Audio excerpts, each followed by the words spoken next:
Hey, happy St. Patty's Day to everybody. It's Telex here at the laboratory. Going to do a new short review and we'll be doing a long form live show afterward, a discussion. Let's take a look at the Springbank 15 Rum Cask Matured. It's a limited bottle, unfortunately. I believe, let's see, it's 9,000 bottles on its outturn. Thankfully, they put it in the bottle for you. 9,000, but it is 51% ABV, 15 years age statement, and it's not chill filtered and it's not colored at all. So if you don't like that out of the gate, there's something wrong with you.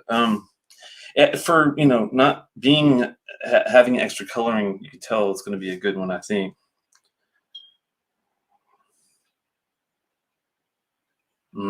It's got a nice looking. I'd say it's going to be at least a medium mouth coat if I had to take a guess, just from the viscosity. The funny thing is, the first note I get is going to be like a spearmint, mint definitely, and more on the spearmint side with some basil. It's got a lot of herbal properties going on too. Pine needles. Oh my. And then it goes into more of the fruits like your lemons and your oranges, even some tropical notes like pineapple. Really nice nose. Oh my.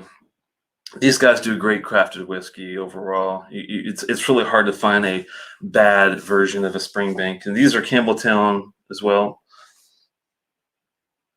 Campbelltown is sadly only have three major distilleries: Springbank, which does Glengyle, and also Hazelburn and Longrow for their heavily peated stuff. This is their medium peated range. Then they have Hazelburn of their non-peated. You also have Glen Scotia, which I enjoy a lot, and Kilkerran, which is also Glengyle, which is a sister distillery to Springbank. Mm.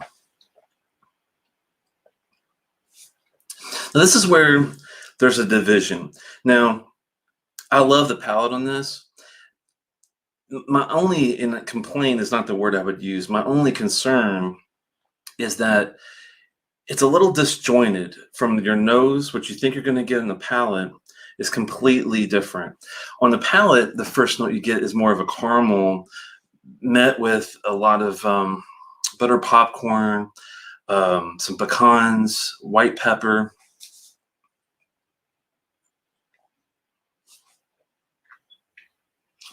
I mean, definitely a slight smoke. It is peated slightly, but it's a very slight smoke. Some white ash, and if you're an Ardbeg fan, you know what I'm talking about with the more of the white ashtray ash note. Dark chocolate. And what I really enjoy about this so far is the finish is long.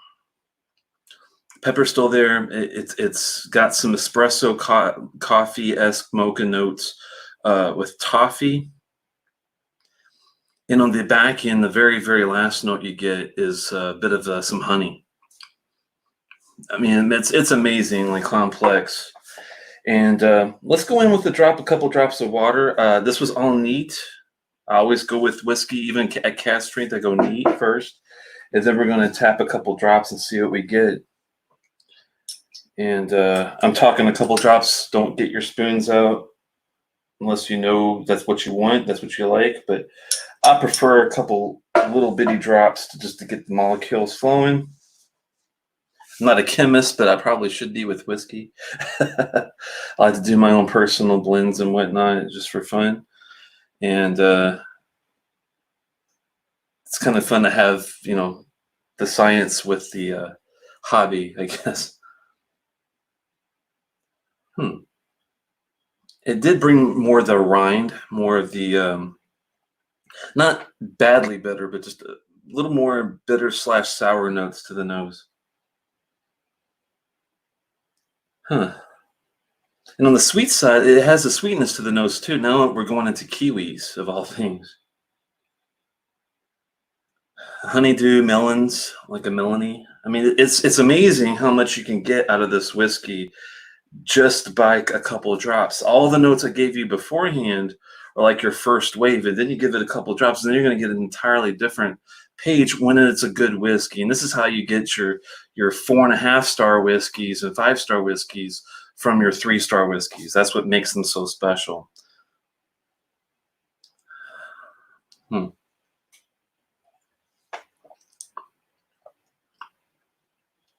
I still have my pepper. It's a little spicier actually now.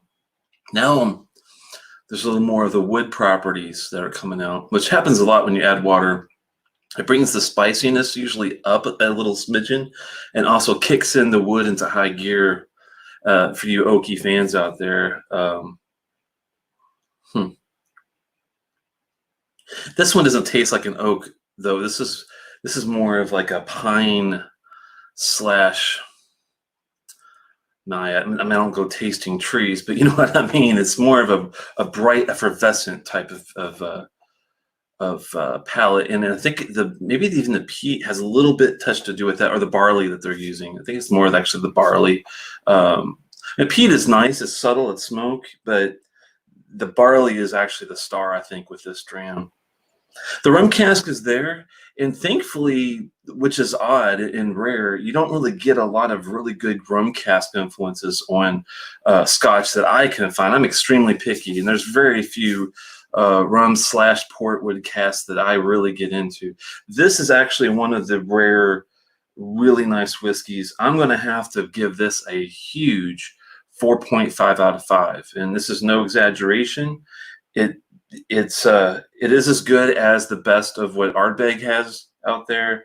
The big boys, from what I would call them. Springbank is more of a crafter's distillery. It's more of an artisan distillery. They do all of their own bottling, all of their own everything in-house, and what you see is what you get. They don't go crazy with marketing. They don't really probably even have the money for it if they wanted to. But with that said, I'm glad they keep it simple.